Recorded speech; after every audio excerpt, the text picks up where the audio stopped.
Nous allons faire une vidéo maintenant sur l'outil en fait tableau croisé dynamique du logiciel Excel. Donc pour ce faire, je vais reprendre l'exercice que nous avions vu en cours.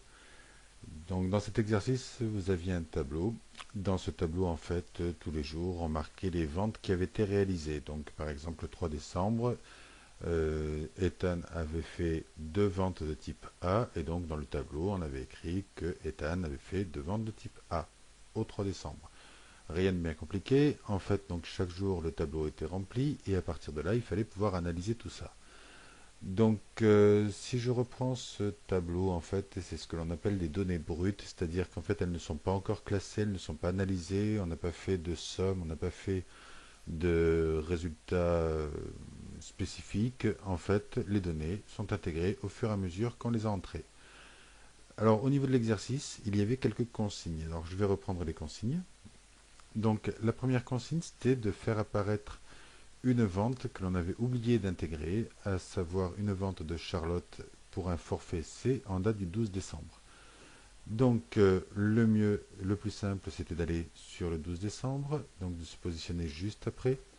On voyait qu'au niveau du 12 décembre, Charlotte avait fait 4 ventes de forfait B.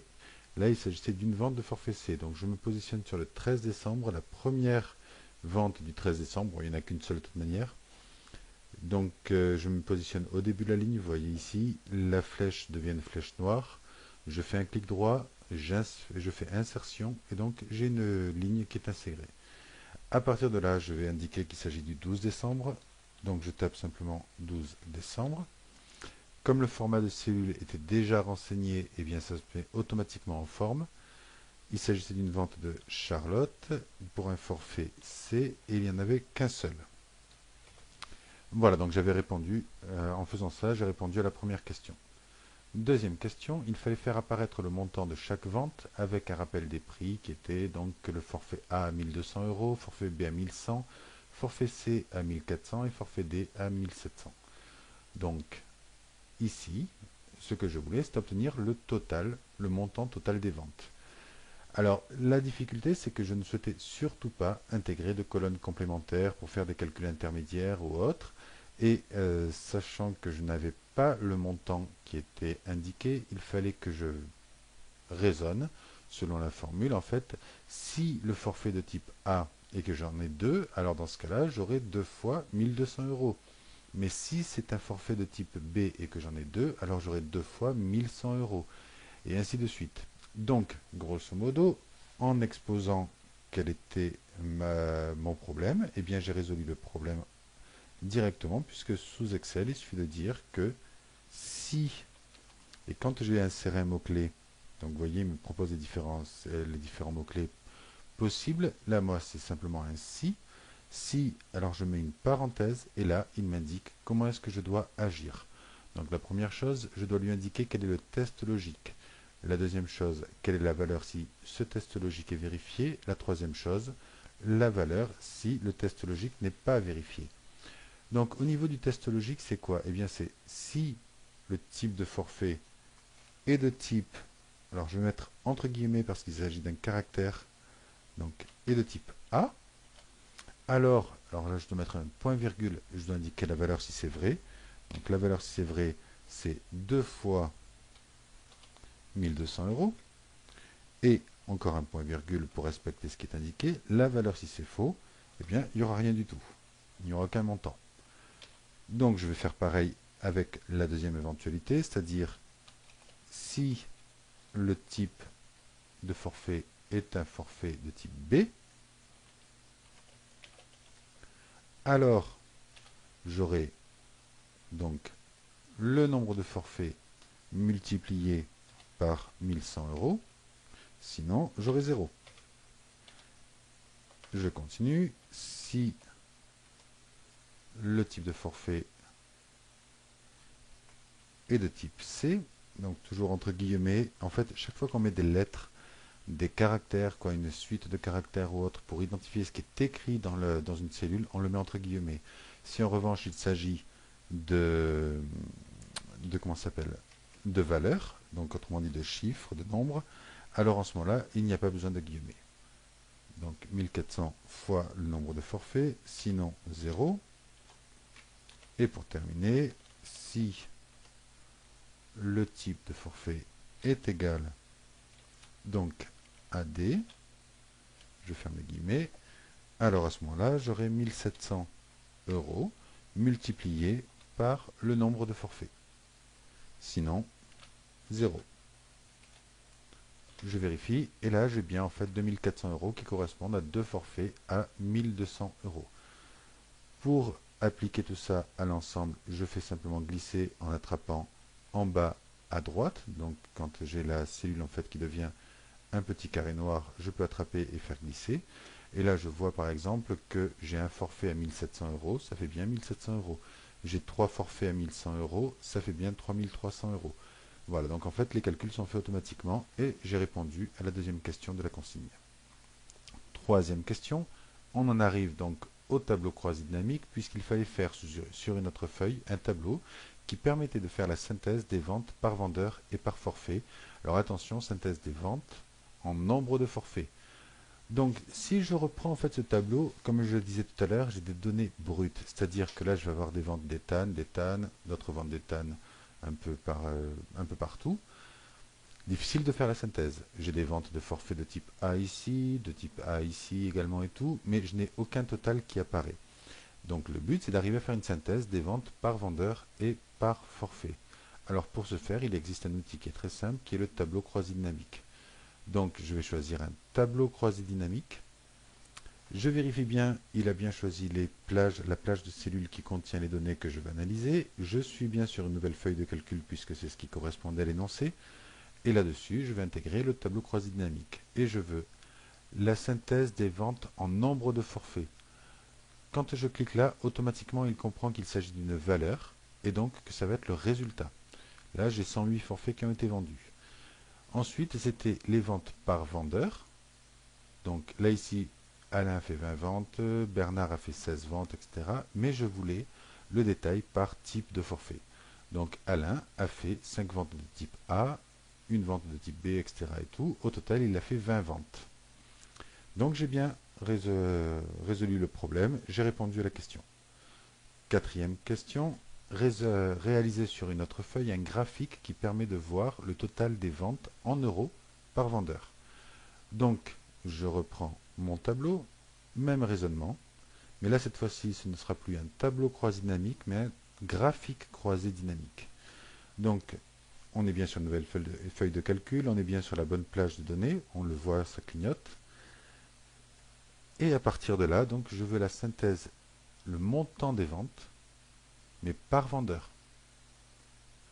J'ai mon graphique qui se fait automatiquement, ce type de graphique me convient, ça suffit. On continue.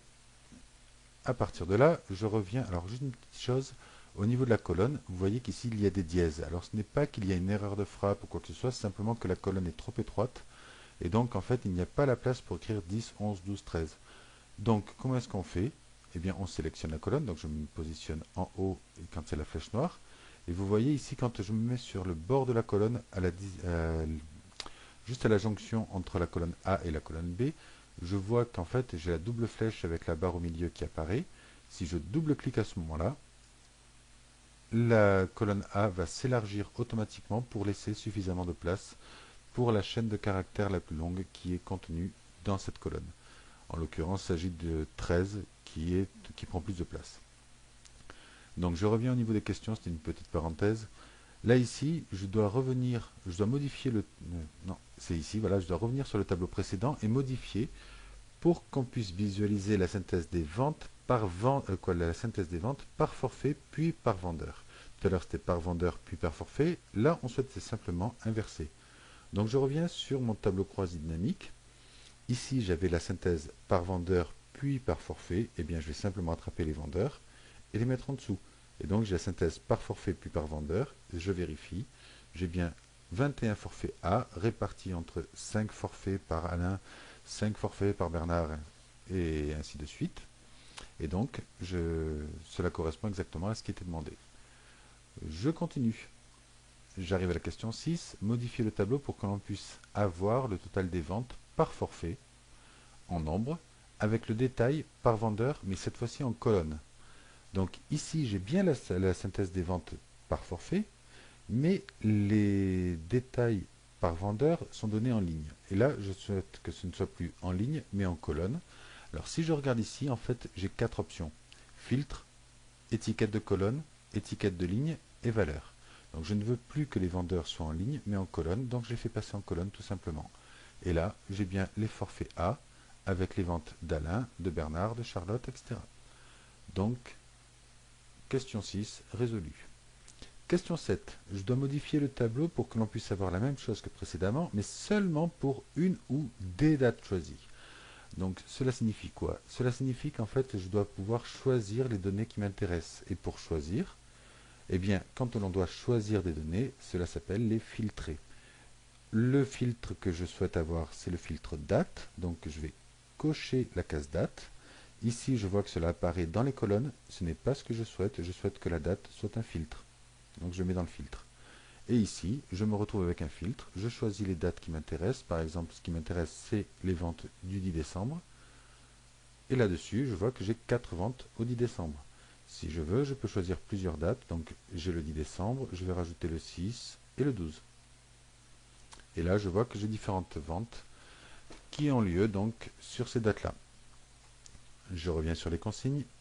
Toujours sur le tableau, je dois faire les modifications nécessaires pour que je puisse filtrer maintenant les ventes par vendeur. Donc on va revenir sur le tableau, et qu'est-ce que je vais faire? Au lieu de mettre les colonnes, les vendeurs en colonne, je vais les faire passer en filtre. Et là-dessus, eh bien, si je veux par exemple ne garder que les ventes de Charlotte, je clique sur Charlotte, je fais OK, et j'ai les ventes de Charlotte pour les dates que j'avais sélectionnées précédemment. À partir de là, je devais revenir sur le tableau initial et placer des filtres pour ne faire apparaître que les ventes de tel ou tel vendeur. Alors, le tableau initial, c'était celui-ci. Pour faire apparaître les filtres, j'ai cette option, ou plus fin, j'ai le filtre qui est là. Donc quand je clique ici, je vois qu'automatiquement, j'ai des filtres qui sont apparus. Là, je souhaite faire apparaître uniquement les ventes, on va dire, de Charlotte. Donc je vais désélectionner tous, et je ne vais garder que Charlotte. Voilà. Et là, j'ai les ventes de Charlotte uniquement. Je reviens. Donc, maintenant, je dois faire apparaître les ventes, uniquement les ventes d'Ethan, pour lesquelles le nombre de forfaits vendus est supérieur à 3. Alors, je reviens sur ce tableau. Ici, ce n'est plus Charlotte, mais Ethan. Voilà. Et au niveau du nombre de forfaits, ce que je souhaite, c'est avoir les forfaits, le nombre de forfaits supérieur à 3. Donc là, ici, je vois que j'ai 2, 4, 4, 6, 2, 4, 5, 4. Donc en fait, quand il y a deux ventes uniquement, cela doit disparaître. Alors comment est-ce que je fais? Soit je désélectionne tout et je ne garde que les numéros qui sont supérieurs à 3, soit plus simple, j'applique un filtre numérique, et là j'ai différentes options qui me sont proposées. Et donc il faut que ce soit égal à, ou différent de, supérieur, supérieur ou égal. Et là en l'occurrence, c'est ce qui m'intéresse. Supérieur ou égal à 3 ventes. J'applique. Et là effectivement, les ventes, donc quand il n'y avait que 2 ventes, ça a disparu. On continue. Je dois supprimer les filtres et je dois trier les colonnes par vendeur et par forfait. Donc cette fois-ci, il ne s'agit plus de filtrer. Donc on va supprimer les filtres et pour ce faire, je clique simplement sur le bouton des filtres. Je retrouve toutes les ventes qui avaient été listées initialement. Et là maintenant, je veux donc les trier. Donc les trier, c'est ici. Je veux les trier par vendeur et par type de forfait. Donc je clique sur trier. Je vais choisir donc par vendeur. Mais un seul filtre ne me suffit pas puisque je veux par vendeur et par forfait, donc je vais ajouter un niveau. J'ajoute un niveau, en l'occurrence il s'agit du type de forfait. Je fais OK, et là j'ai bien les ventes d'Alain, d'abord pour le forfait A, puis pour le forfait B, etc. Et voilà, et donc tout est trié. Je continue. Ici, je dois faire en sorte que tous les montants supérieurs à 6 000 € soient écrits en blanc sur fond rouge. Donc, si je reprends en fait ce tableau, je vois qu'il y a très peu de montants qui sont supérieurs à 6 000 €. J'en ai là, ici, j'ai encore là, un peu plus bas, ici, voilà. Donc ces montants-là, je veux que si ces montants sont supérieurs à 6 000 euros, alors ils doivent être en blanc sur fond rouge. Autrement dit, si je parle de si, ça signifie qu'il y a une condition. Et s'il y a une condition et que je souhaite mettre en forme d'une manière particulière, alors ça signifie que je parle d'une mise en forme conditionnelle. Donc, au lieu d'utiliser les règles toutes faites, je vais aller sur une nouvelle règle. Et là, en fait, je vais regarder les options qui me sont proposées. Celle qui m'intéresse, c'est appliquer une mise en forme uniquement aux cellules qui contiennent. Donc, je vais là-dessus et je vais dire que si la valeur de la cellule est supérieure à, ou alors supérieur ou égal à, et le montant que je souhaite c'est 6 000 euros, à ce moment-là, le format que je souhaite voir apparaître, c'est, donc voilà, le format, donc je souhaite que la couleur, ce soit, la police soit en blanc et la bordure, le remplissage, pardon, en rouge. Voilà. Donc je fais OK. Là, le problème, c'est que je n'ai pas sélectionné toutes les cellules auparavant. Donc, il n'y a que sur cette cellule que la mise en forme s'applique. Si je souhaite que la mise en forme s'applique sur toutes les cellules, je vais utiliser l'outil pour reproduire la mise en forme. Donc, je suis sur cette cellule. Je clique sur l'outil. Cette cellule devient donc à la bordure qui clignote. Ça signifie que c'est ma cellule de référence. J'applique sur les autres cellules. Et toutes les cellules qui répondront aux conditions posées vont prendre la mise en forme qui a été imposée. Voilà. Donc ici, j'ai répondu à la question. Et il me reste une dernière question qui est peut-être un peu la plus compliquée, puisqu'en fait, il s'agit d'une question dans laquelle on me pose comme problème, je dois faire apparaître uniquement les ventes d'éthane pour lesquelles les forfaits sont de type C, ou alors les ventes d'éthane pour lesquelles le montant de la vente est supérieur à 5 000 euros. Donc ça signifie qu'en fait, je n'ai plus une condition ou des conditions combinées comme tout à l'heure, comme c'était le cas quand je filtrais avec donc les ventes d'éthane avec un nombre de forfaits supérieur à 3. Là ici, c'est soit un problème de ce type, soit un autre problème. Autrement dit, j'ai des conditions qui sont liées par un et, éthane et type C, éthane est supérieur à 5000, mais entre les deux, j'ai un ou, c'est-à-dire c'est soit éthane est type C, ou éthane est supérieur à 5000. Donc là, en fait, on est sur un filtre qui est plus complexe. Alors, comment est-ce qu'on va résoudre ce problème? La première des choses à faire, c'est d'insérer des lignes. Donc, je me positionne en début de ligne. Quand la flèche est noire, je fais un clic droit et je fais insertion. Et là, j'ai plusieurs lignes à insérer, donc je vais faire F4. F4, c'est juste une touche qui permet de reproduire l'action que l'on vient de faire juste auparavant. Donc maintenant, je vais sélectionner en fait les intitulés de mes colonnes. Je vais faire un CTRL-C. Je vais mettre sur la première ligne, je vais faire un CTRL-V. Et donc, je vais retrouver les mêmes intitulés de colonnes et je vais indiquer mes conditions. Donc, le vendeur ici, alors, on va faire les choses proprement, dans la mesure où il s'agit d'un caractère et que je souhaite que cela corresponde à un critère. Je vais mettre égal, entre guillemets, éthane. Je ferme les guillemets. Le type de forfait, c'est un forfait, donc égal, guillemets, C. Voilà. L'autre possibilité, l'autre condition, donc c'était le ou, c'est éthane. Et là, en revanche, il ne s'agit pas d'une chaîne de caractères, mais d'une valeur, donc supérieure à 5000. Non, ce n'était pas dans le nombre de forfaits, c'est dans le montant, pardon, supérieur à 5000. Alors, j'explique rapidement à quoi ça correspond. Quand je suis sur une ligne, deux critères qui sont sur une même ligne correspondent à un et, c'est-à-dire qu'il faut que ce soit à la fois éthane le vendeur et des forfaits de type C. Quand je suis sur deux lignes distinctes, ça signifie que c'est ou. Donc c'est soit éthane forfait de type C, soit éthane montant supérieur à 5000.